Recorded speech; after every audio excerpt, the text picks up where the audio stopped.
Tiende pamozi ndi mtima umo. Tiende pamozi ndi mtima umo. Tiende pamozi ndi mtima umo. Tiende pamozi ndi mtima umo. Unipitie Mama yetiyeni mwe. mama tiende pamozi ndi mtima umo. Ayuzitie Mama yetiyeni mwe. tiende pamozi ndi mtima umo. As Zambia celebrates 58 years of independence, the country has been growing its social and economic sectors steadily under the 4 different political parties. Zambia's independence was made possible by the synergy of a wide variety of personalities from various regions, demographics, and political groupings of that time. Gallant efforts of liberalization pioneers such as Chinsali and the organization ability of Harry Mwanga Nkumbula blended with the youthful passion of the youths of that time, such as Kenneth Kaunda and Simon Mwasakapwepwe among many others, as well as the feminine wisdom of the Matri chains. 58 years later, Zambia has continued to grow peacefully. Although we may still come from different regions, political parties, and different demographic groups of our nation, we have a shared destiny and future just like our forefathers. And just as Zambia's political independence struggle was not the effort of one man or woman, but rather a collective and transgenerational effort, the maintenance and enhancement of that independence requires the collective input of all Zambians. As Zambia celebrated its 58th independence anniversary, it is important that residents safeguard the sacrifice made by the forefathers. Mokuka Chifwamba, a 90-year-old freedom fighter who lives in Chinsali district, is among the few surviving freedom fighters that participated in the independence struggle of this country and recalls how things were in the past. Education was a pyramid sort of system and a dual education where Africans had their own system, Europeans their own system, and therefore it was difficult. An African was always considered as an inferior being. The economy was in the hands of the whites, and some Indians were shop owners. And an African was there just watch in his own country. He was very poor and compounded with the tax, poor tax, which was imposed on an African. Whether you were working or not, you had to pay a tax. Up to some years, about 80 or so, that's when they had stopped working, stopped paying tax. So I think at this time, at this moment in time, I think we have been liberated. Economically, if we compare where we are coming from and where we are much better. We had to sing plenty, and I wish we could have a record of political songs compiled. All those I enjoyed the singing. Mr. Chifwamba further explains the challenges they face in the transport sector as everything was handled by the white people, adding that music was also a source of their strength. They would take about months and months, and they had to take some food with them so that on the way they would eat. But when the ration or food which they had carried from their homes had finished, they would stay at somewhere and wait for food in a certain village where they would be accepted. And then they continue their journey up to their destination looking for employment. Because locally we have had no employment here, no sort of employment at all. So all the working facilities were on the rail line. So moving was very difficult. There was these, which we can now call lorries. There were no buses. the so-called Likomeka, what have you. And those were very dangerous. On this way, when you are going to Mpika, there's what they call danger. I think you know it, that place. So many people perished there because it was so sloppy, and once the brakes didn't hold the vehicle, it was a disaster. And therefore, people had to walk. And very few people had bicycles. Very few people. You can count them on fingers. In about 10 villages or 20, you can only have one person who has a bicycle. While Zambia celebrated 58 years of independence, it is important that the sons and daughters of the soil continue to appreciate the efforts that freedom fighters put in for the country to enjoy the peace it is enjoying today. Another senior citizen, 109-year-old Damasao Chulu, explains that employment opportunities in different sectors were rare prior to independence.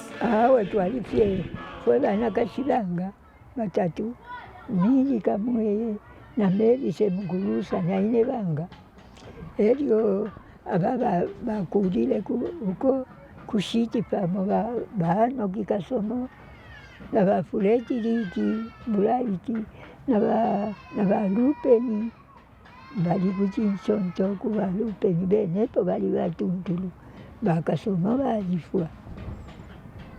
She also recalls how they suffered at the hands of the white people.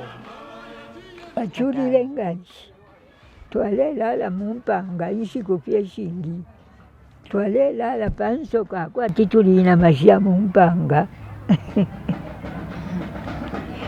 yo ngwai kwena chali wafya buine. Herin Sabi, a senior citizen of Chinsali district, now recalls how it was soon after independence. Young as we were told that no, we as Zambians we were attending independence, and we started celebrating. There was food, there was a lot of dancing. Yeah, we just were like, no, we've got independence from the colonialists. We had few schools, and they were far much apart.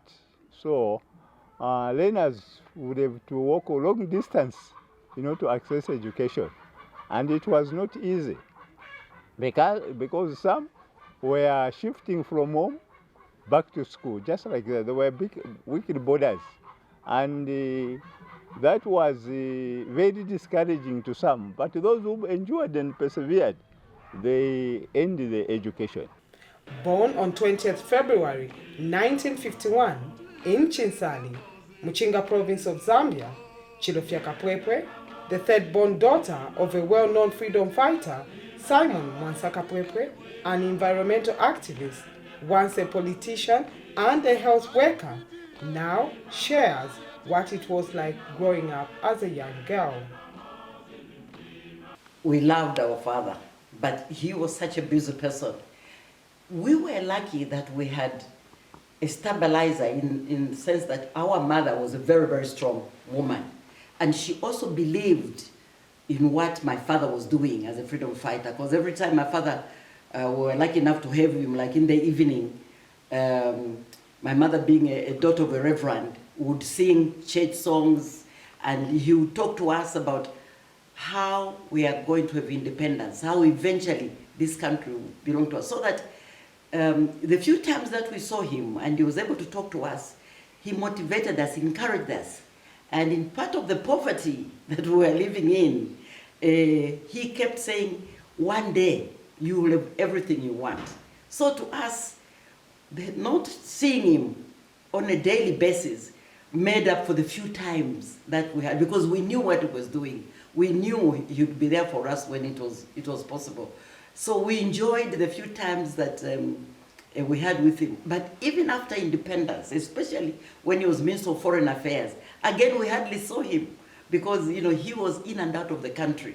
But my father had such an influence, such an impact on, to me it's not just us, to everybody that he met. Because you meet people and they'll tell you, when I met Simon Kapopo, this is what he said to me, and it has remained with them for the rest of their lives. Or he changed my career because he said this to me.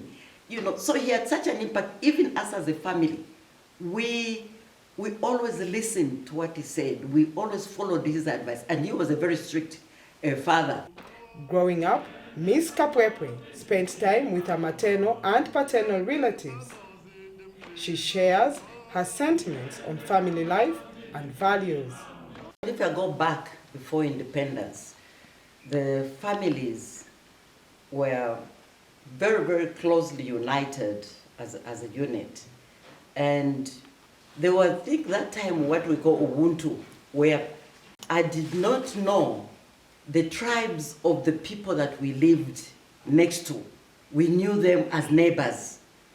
And now there's such a big difference how we seem to look at other people and look at where they are coming from, which part of Zambia they are coming from. Because at that time, you had the people like the Mundias, the Spalos, Dano Munkombwe, all those people came as part of our family. They literally lived in our home because they came, they were in and out of our homes. So we didn't look at a human being as where are they coming from, which tribe do they belong to.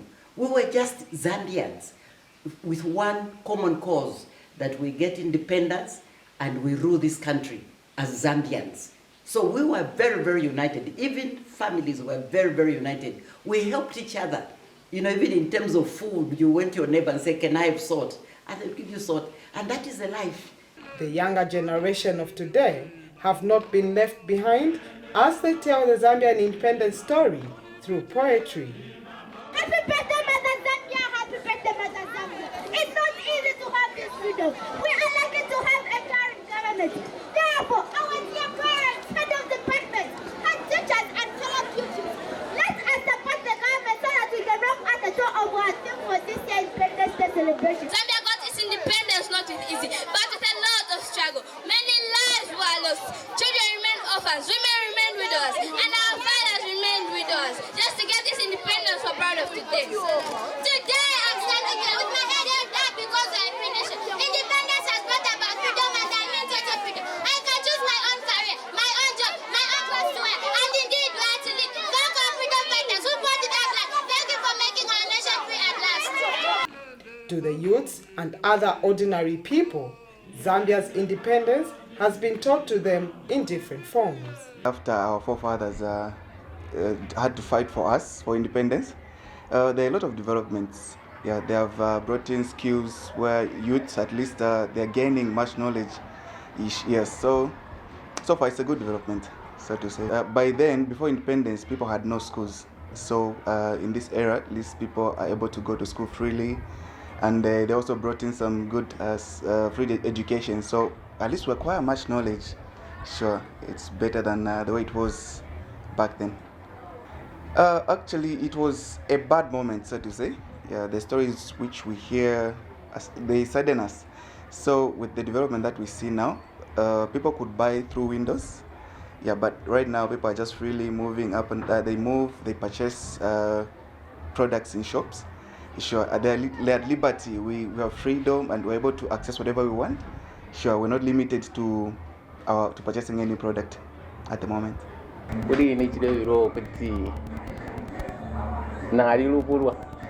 Nomba ukufumagubusha so ngire na ambo kustadi vero kwa ma idea za kutina afirisha kwecharo kuya kuntanji ubuntungwa twapakire mu 64 twalilubuka kuli ba mwisabali abayishire nomberi bayishire poko buntungwa bakawunda twalilubuka tye bwino nombe tyashala fye fyabukumfu ntungwi fisa abantu fyakufulunganya fye abantu muno mwine tefwebene fwebene fenipotule itintani nafe nokuti ati kwabula kuti tuikale kumatitondolo fwebene fefweka nipotuluyishanya so efi fintu ifikula pepela popepalilesa pakuti bonse twekwate ekibote ero nomulinganya. With the declaration of Zambia as a Christian nation in 1996 by the second Republican President, Frederick Chiluba, the church now explains how Christianity has evolved over the years. Zambia had very few churches, very, very few indeed.